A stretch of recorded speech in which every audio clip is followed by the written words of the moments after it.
பட்டாணி நல்லா வந்துருச்சு. உருளைக்கிழங்கு வேக வச்சதா கட் பண்ணியாச்சு. அவ்வளவு தக்காளி வெங்காயம் நல்லா வதங்கிருச்சு. இஞ்சி பூண்டு பேஸ்டும் போட்டாச்சு. இப்ப என்னென்ன பொடி போட போறோம்?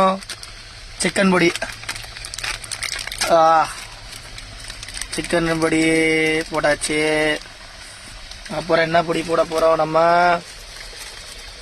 என்ன பொடி போட போறோம்? சாம்பார் பொடி. வித்தியாசமா அப்போ லைட்டா ரெம்மையும் போடக்கூடாது. சாம்பார் பொடி அளவா சாம்பார் பொடி. அப்புறம் என்ன பொடி? மஞ்சப்பொடி. மங்களகரமா மஞ்சப்பொடி கொஞ்சம். வேற என்ன பொடி இருக்கு? சீரக பொடி கொஞ்சம். ரொம்பவும் போடக்கூடாது. வேற என்ன பொடி இருக்கு? கறி மசால் பொடி அது கொஞ்சமா ரொம்பவும் போடக்கூடாது. கொஞ்சம். வேற என்ன பொடி இருக்கு? ரசப்பொடி போட்டாச்சு. மிளகு பொடி கொஞ்சம். மிளகு பொடி கொஞ்சம். சாம்பார் பொடி போட்டாச்சு. வேற என்ன இருக்கு?